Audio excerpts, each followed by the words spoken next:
Hey guys, what's going on? Airy Lord here. Welcome back to another video. I was thinking of doing some brief update in the world of Walking Dead because the Daryl Dixon Season 2 Book of Carol will be coming back shortly. Um, and I will try to do some consistent reviews for that.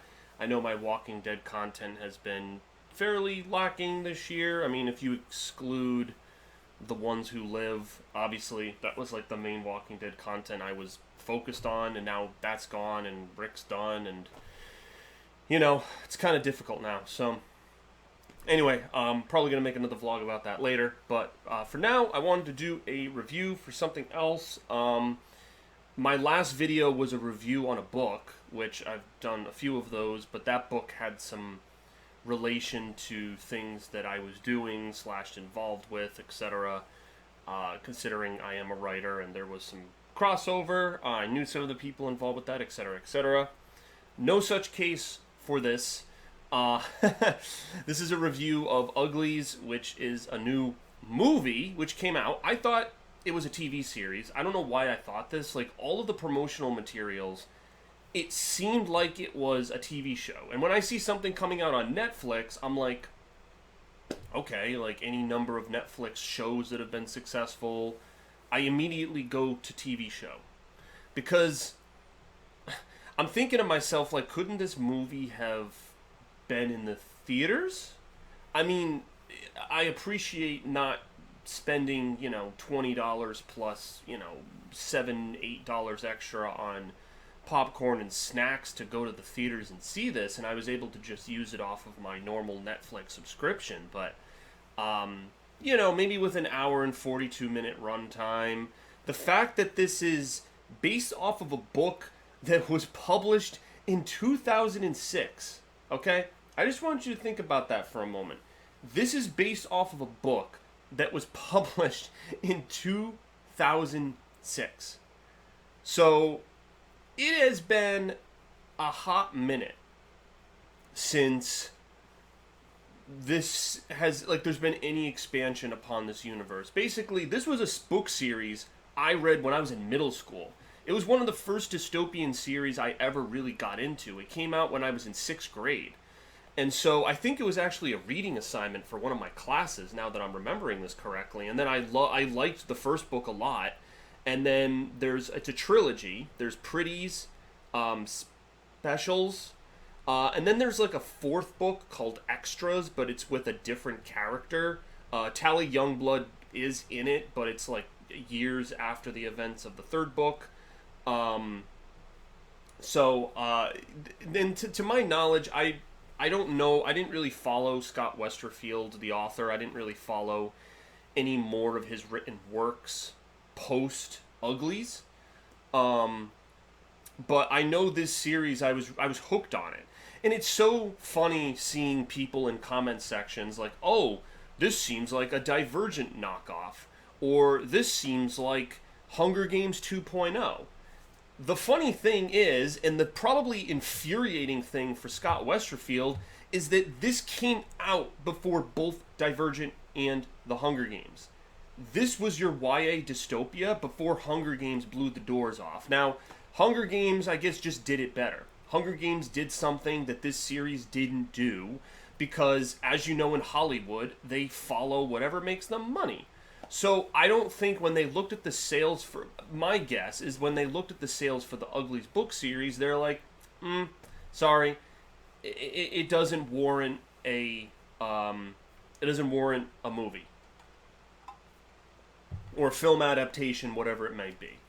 But for Hunger Games, that just, whatever the sales were, and I know, that launched, and that's where, Divergent was a copycat of Hunger Games. Literally, it's one of the few instances where I've seen an author try to ride the coattails by writing a similar story and having it land. I mean, the writing in that book is awful. I mean, that's a discussion for another day. Divergent is one of the most poorly written books I've ever read in my life. I tried to indulge the first couple of chapters of the first book because I own it, unfortunately, and it was painful. I literally quit the book. I don't usually quit literature, but I had to put that one aside. But the point being is that Uglies came out before all these other big namesake uh, dystopian books that kind of launched that 2010 post 2011 craze. So the main premise of it is that it's similar to Hunger Games in the sense that it's society has fallen. Society is gone. There's they talk about the rusties, as they call them, being reliant on fossil fuels, and it's a very common play off of man in the United States' dependence on oil contributing to their downfall. This and it's not really explained where this society came from. Like, it's not explained in the movie, and I don't really remember if it's explained in the books, like who they are, where they came from. Like, are they remnants of the government? Like, because they talk about in the movie, in the first scene, Tally gives a monologue where she talks about how these scientists made this white tigress, like a little flower that gives renewable energy. It was the solution to fossil fuels. And in order to create a society that wouldn't like fight and bicker with this new resource, they had this system where they use cosmology to change everyone, not the same, but make them pretty, which is to, fix, asymmetrical people, if they don't want certain eye color. Like, Tally, played by Joey King, you can see the list of actors at the top there for the main cast. She constantly talks about wanting to have gold eyes and gold hair and this super crazy ideal version of herself being beautiful. Now, and I've seen some people say this, in this school, it's not really understood where they are. From flashbacks, it seems like her parents, who have already had this operation, drop her off at this boot camp.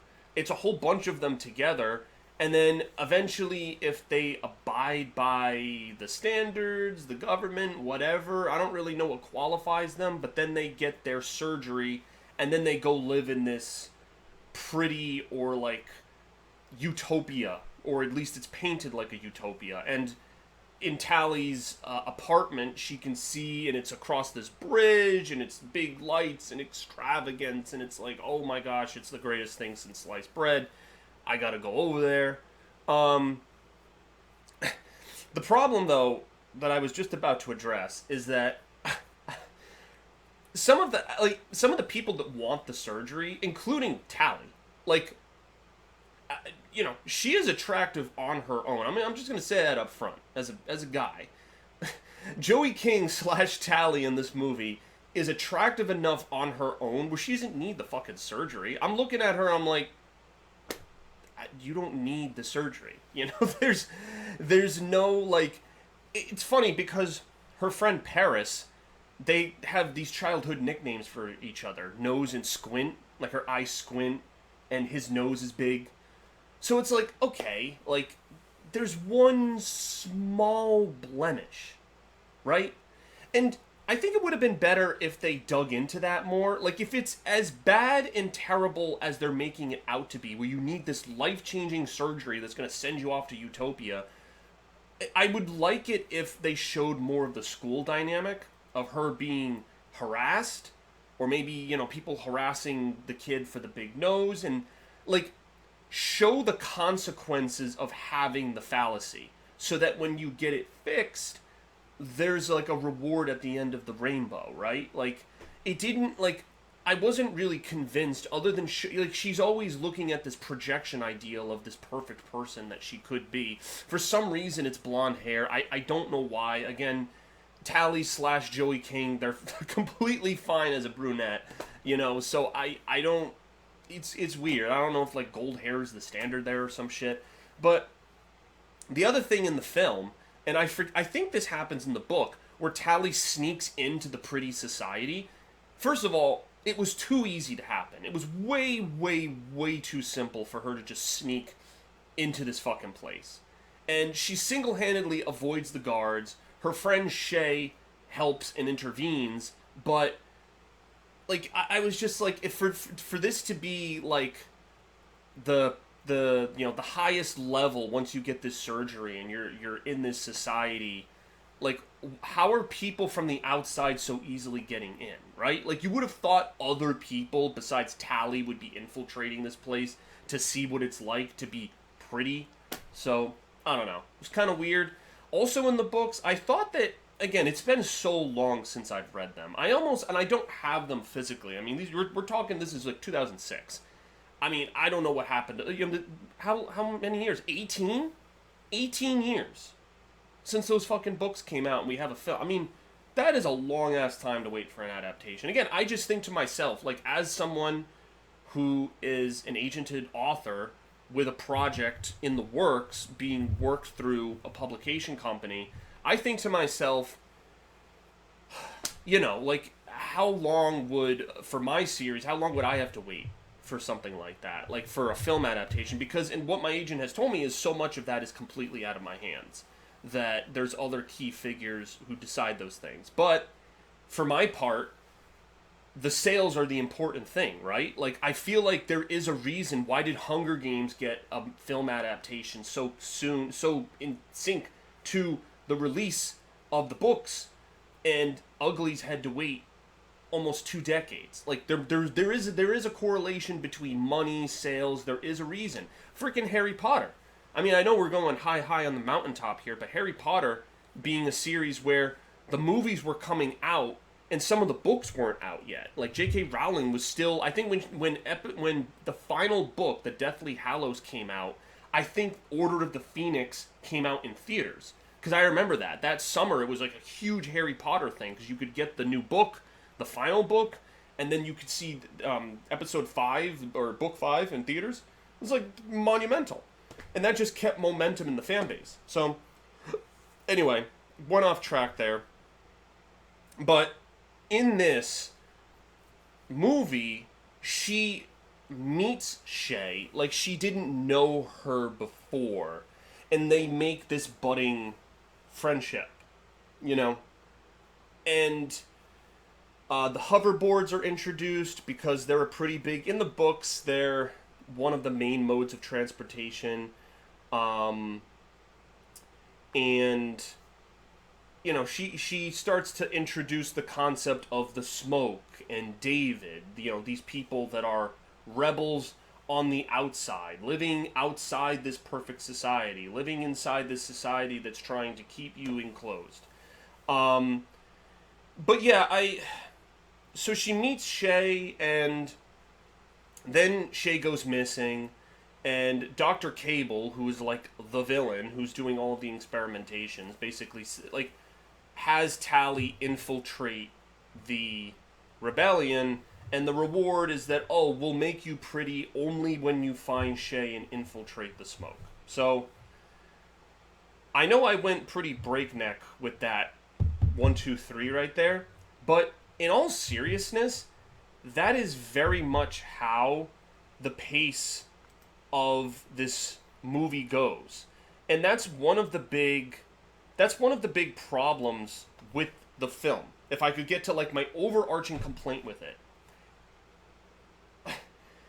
It was only an hour and a half. The runtime on Netflix is an hour and 42 minutes, but the credits are ridiculously long. Like, you're talking like 15 minutes of credits. Like, credits you'd see in a movie theater. I was saying to my friend yesterday, I was like, these are some long credits. I was like, usually Netflix things end, and then it's just like, here's more things you should watch or recommend. It's like I was like, why are these credits so freaking long? So, really, the film is only an hour and a half. If you want to talk actual consumable film, it is literally only an hour and a half. And well, first of all, I thought it was a TV series. And I said this at the beginning of my review, which would have been so much better. Because all of these things, and it was the constant problem with the whole film, was that everything felt rushed. Everything felt rushed. The explanation of the society, Tally's existence in this kind of school where she's waiting to get the surgery, her infiltrating the place, her friendship with Shay, which is just like so rapid pace. it's a, you know, they in the books, it's multiple chapters of her being on the road by herself, because she's been pampered in this society for her whole life, and then all of a sudden she's on the road, like on her own, living by the lay of the land. And the book does a great job of showing the juxtaposition between, you know, how the smoke lives and how this free society lives and how the fake society lives and how much they were coddling and pampering. Like, it's such a great juxtaposition. In this, it's only done in a montage. It's just, everything just really felt rushed. Like, name a part in this film, it felt rushed. And I'm just thinking to myself, like, having read, I know it was a long time ago, but like certain things were coming back into my memory. I'm like, oh yeah, that happened. Oh yes, this happened. And to the film's credit, it tries to hit the main beats of the book, but like, it's almost like a check mark. It's like, okay, we hit that, move on to the next one. All right, we hit this, move on to the next one. Like, there's romance between Tally and David in this film. Spoilers, I'm assuming most people know the spoilers. If you're going to watch a review, spoilers. But there is romance between Tally and the main smoke rebel, David, the myth, I guess, as people refer to him. In the books, it's much more believable, because her time at the smoke is developed. But in this, like, it's like they just check the beats. Like, have her do something heroic, have her do something to convince them, have her do, like, it's just these quick things that just feel stale and bland because you're not spending enough time with it. And that goes back to my complaints from the earlier parts, where, like, what is the city? What is the society? Where did they come from? Like, I don't know if the books even answer some of these questions, but, you know, you find out, like, when David's parents talk about what the surgery actually does, there's more expansion upon this. And it's also funny, because based on, again, spoilers, how the movie ends, it ends somewhat similarly to how the first book ends, where Tally makes this decision and it takes the book down a completely different path. So, you know, now it's like, okay, are they going to make a second and third one? But the thing is, like, if this didn't resonate, if this didn't, like, because Netflix needs to be convinced to put money behind a project like this. And if this didn't generate the money, like, are they really going to entertain the second book adaptation, Pretties, or the third one, Specials? Like, I just don't know. I just don't know that they would, because, you know, this had to have made a splash. And I feel like a lot of the reviews I'm seeing is people are like, oh, we've seen this before. Like, because now it does feel like it has come after the Divergent films. It's come after the Hunger Game films. Like, we're years beyond some of this stuff. And it's like, oh, yeah, this is like, hey, come watch something that would have been really cool. Like, if this came out in the theaters in, like, 2009, like, right before Hunger Games, this would have made so much more money. Now, of course, you would be talking a totally different cast, because, I don't know, was Joey King and some of these other actors even doing film? The point is, they'd be much, much, much younger. All right? Even so, Joey King is 25, and she's trying to play like a teenager. So, you're pushing the boundaries a bit, but you'd have a different cast. But maybe the film could be longer. Maybe you could touch upon certain things more. I don't know. Like, again, I was hoodwinked into thinking, like, I thought this was going to be a TV series. Maybe it was just because when I saw Netflix, I was like, oh, TV series. But it ended up being a film. And then I saw the runtime. Like, maybe if you gave this film maybe one more hour. Like, let's say you had a 2.5 hour film. And you got to see... You just gave a little bit more character development time to every little piece. Like, all the pieces. Like, build up Shay and Tally's friendship more. Build up the smoke. Give more context to the city. Give more context to the operations. Don't have this rushed fight sequence at the end. And, you know, they kill off a character who does not die in the books. Because of the rushed nature, some of the characters are making choices that they normally wouldn't make.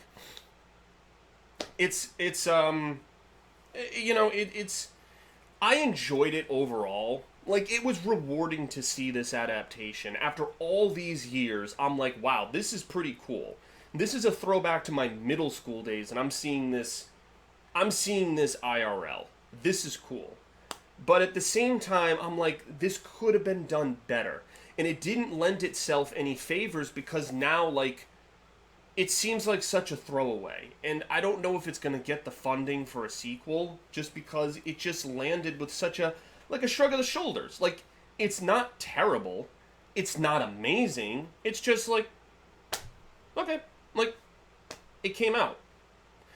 It's confusing that it's taken this long. You missed the timing, right? Like, it's like Taylor Swift in 40 years tries to play upon the same music tropes from, like, now, 40 years later. It's like, well, I imagine musical tastes will be a little different in 40 years. Like, I don't know, maybe Taylor Swift will still have crazy, ravenous fans in 40 years, but, you know, on the surface, things change over time. And the fact that this took almost 2 decades, like, you've gone past these generations. And it's funny, the kids that grew up with it, like myself, like, now we look at fallacies about ourselves, and it's like, are we imperfect? And you could have just played off of that more. You know, it doesn't help when you have a very attractive actress playing a character who sees herself as ugly, because, like, she isn't, in my opinion, and to a lot of people's opinion. And, you know, it's just a little bizarre. It's just a little bizarre. So, anyway, that is my review. Hope you guys enjoyed. I'll be back with more Walking Dead content. If I had to rate the film, 6 out of 10.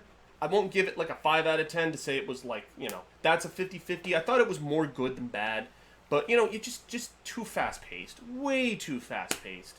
You know? And maybe they almost knew. Maybe they knew, they're like, we only project this much attention, dollars, and whatever from this. Like, you know, like, let's just give it something to say we did it and see if we can reap anything. But it's like, if you don't put enough behind it, it's never gonna reach the potential. So, why do it just to do it? You know? So, anyway. That's all I got for you guys. Thank you, and I will see you for another vlog later. Peace out.